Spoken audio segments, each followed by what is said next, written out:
And there's a good reason that they did not understand that Paul was making a distinction, because Paul kept saying there's no distinction. And that, my friends, is the birth of replacement theology. It's very simple when you see it. They didn't understand what Paul meant when he said there's no distinction. The problem starts with a simple misunderstanding of one guy, Paul. Yeah. We have evidence in the New Testament, right in the New Testament itself,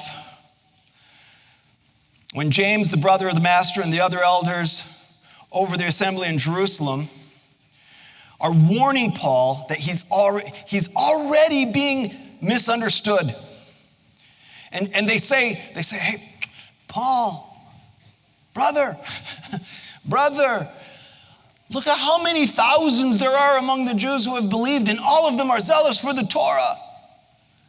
They've been warned about you, that you're teaching all the Jews who are out in the diaspora living among the Gentiles to forsake Moses, telling them not to circumcise their children, nor to walk according to the customs.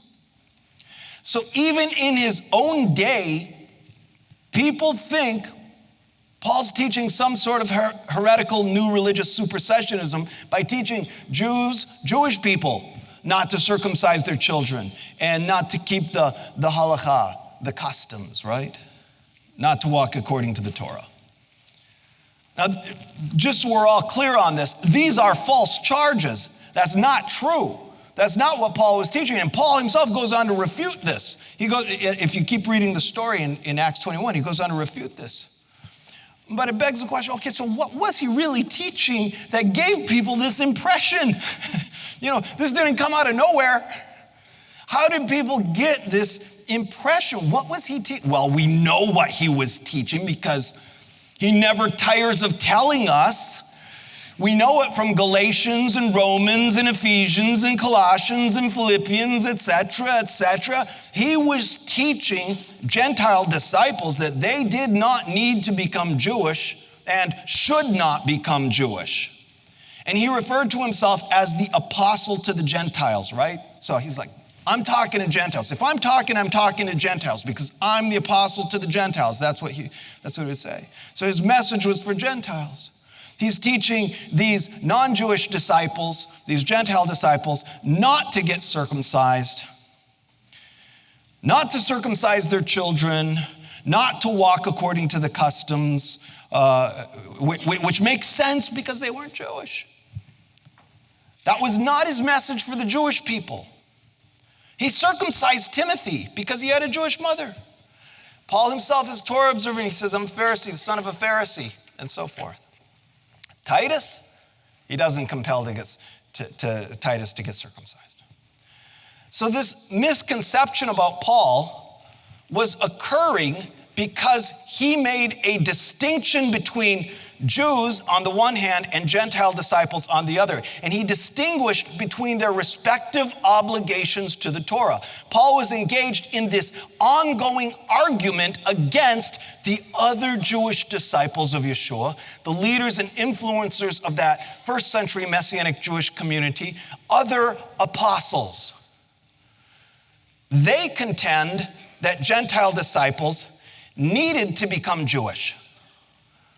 Paul argued against that majority consensus, arguing that not only should they not be forced to become Jewish, he argued that they should remain in the state in which they are called.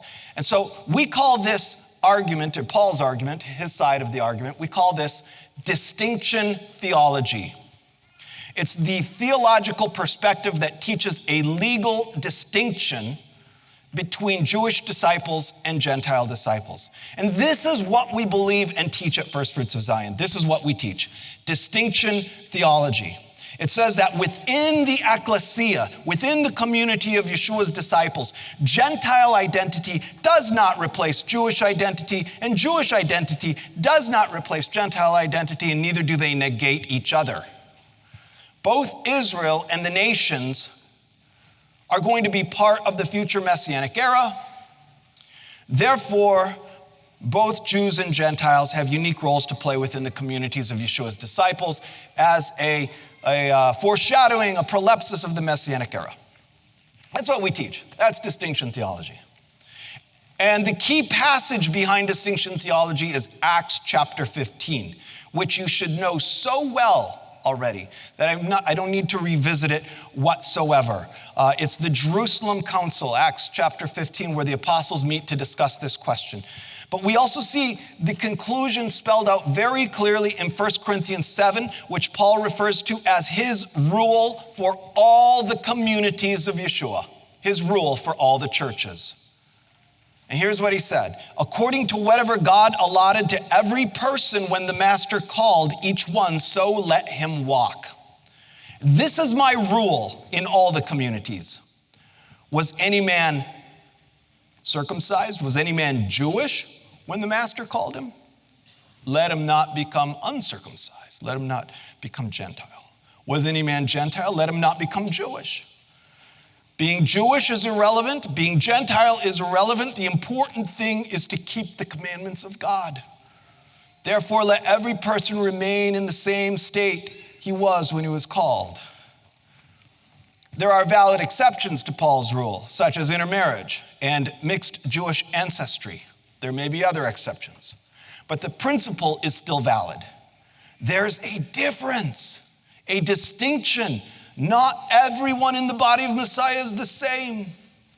The important thing is not whether you are Jewish or Gentile, Paul says. The important thing is keeping the commandments of God that apply to you in your station, right?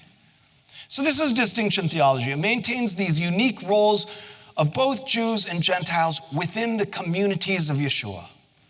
He says, so brothers, in whatever condition each was called, there let him remain with God.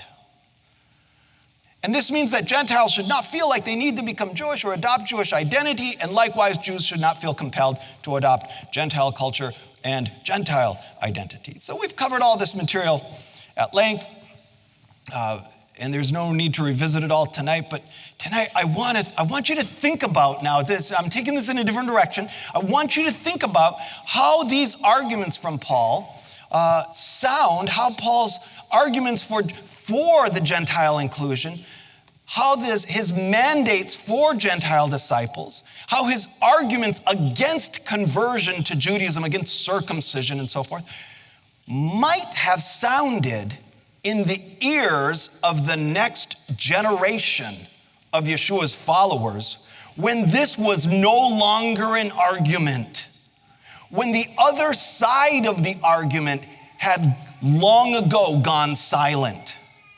Yet Paul's writings, preserved by the church, are still arguing loudly, but the other side of the argument is completely gone. Think about this. How did those new Gentile majority communities who are no longer in synagogues, they're no longer in Jewish communities, no longer part of that argument, how do they understand Paul's rhetoric against forcing Gentile disciples to undergo conversion to become Jewish? What did they think he meant by terms like circumcision, works of the law, under the law, or just the law? Did they understand that Paul was making a distinction between Jews and Gentiles? Not at all. And there's a good reason that they did not understand that Paul was making a distinction, because Paul kept saying, there's no distinction. And this is it. This is the critical misinterpretation that leads to all the other misinterpretations, that leads to replacement theology. It's the premise that ultimately concludes with supersessionism. Paul argued that Gentile disciples don't need to become Jewish to be included in the ecclesia, to enter the kingdom, to inherit a portion in the world to come. Because in Messiah, there is neither Jew nor Greek, there is neither slave nor free, there is no male and female. You are all one in the Messiah, Yeshua. And since this is his primary thrust, the primary thrust of his message to the Gentiles, speaking as the apostle to them, he's going to say it more than once. He repeats it over and over again. For example, Colossians 3:11, he says, here there is not Greek and Jew, circumcised and uncircumcised, barbarian, Scythian, slave, free, but Messiah is all in all. Or 1 Corinthians 7, circumcision is nothing, uncircumcision is nothing. Romans 3:21, but now the righteousness of God has been manifested apart from the Torah through faith in Yeshua the Messiah for all who believe. For there is no distinction. Romans 10:12, there is no distinction between Jew and Greek, for the same Lord is Lord of all, bestowing his riches on all who call on him. And even Peter gets in on this act. After the revelation of the vision of the sheet that came down from heaven at Caesarea, he meets Cornelius and his household, and then he reports to the other apostles back in Jerusalem. He says, the Spirit told me to go with them, making no distinction. And then he testifies to the Jerusalem council in Acts 15. He said, God gave them the Holy Spirit just as he did to us, and he made no distinction between them and us, having cleansed their hearts by faith. So read outside of the context of the first century argument, when he says over and over, there is no distinction, if he says this half a dozen times, you might get the impression that he means there is no distinction. And you might rightly ask then, as our critics do, and many of our friends as well, why does First Fruits of Zion teach something called distinction theology when the New Testament clearly says there is no distinction between Jews and Gentiles? That's a good question. Why do we teach distinction theology if the New Testament specifically says there's no distinction? Here's why. Because Paul and Peter repeatedly emphasize there is no distinction in regard to entrance into the community of Messiah, in regard to entrance into the kingdom of heaven, in regard to entrance into the world to come. They have to emphasize this over and over, specifically because there is a distinction in all other regards. Read outside of the context of the argument, you would miss that. All of those passages argue that it's not necessary for Gentiles to become Jewish under the law, by the works of the law, in order to enter the community of Yeshua, the kingdom and the world to come. Because in Messiah, there is no distinction in regard to those things. It's one body, many different parts, one body. But outside of the context of the argument, how do you think the next generation is going to understand this? They understood it to mean there is no distinction at all. They understood Paul's epistles then to require a neutralization of these identities and a homogenization of these identities into a new identity. The one new man, so to speak. They thought he was calling for a new single identity that homogenized everyone into the same. And they even came up with a name for it. And that identity came to be called Christian. So consequently, if there is no difference between Jewish Christians and Gentile Christians, none at all, then whatever applies to the one must apply equally to the other. Okay, so here's the issue. Here's what maybe you didn't see before. Since Paul told the Gentile Christians not to be Jewish, not to undergo circumcision, not to put themselves under the law, consequently, those same mandates must also apply to Jewish believers. Why? Because there is no distinction. And that, my friends, is the birth of replacement theology. It's very simple when you see it. They didn't understand what Paul meant when he said there's no distinction. And if you do not understand distinction theology, it is impossible to untangle Paul. When Paul says, We are saved by grace, not by works, and he warns us about the so-called works of the law. He's not talking about God's commandments in general. He means that no one is going to inherit the world to come by undergoing conversion. You read his words outside of their context, and it sounds like he's warning us against observing the Torah on any level. When he talks about being under the law, and he contrasts that with those who are free from the law and not under the law, he's distinguishing between Jewish people who fall under the authority of the 613 commandments of the Torah and Gentile disciples who are not under the authority of all 613 commandments of the Torah. In Paul's writings, to be under the law means to be either born Jewish, like Yeshua, of whom he says he was born under the law, born of a woman under the law, or it means to become a proselyte, converting under the law. And he uses it that way more often. He even abbreviates that terminology just down to the law. So when the second generation read the epistles to the Galatians and the Romans, a generation removed from this Jewish context, they took the term under the law to mean observing the commandments of the law. And they took it to mean that you could not be simultaneously Torah observant and a follower of Yeshua.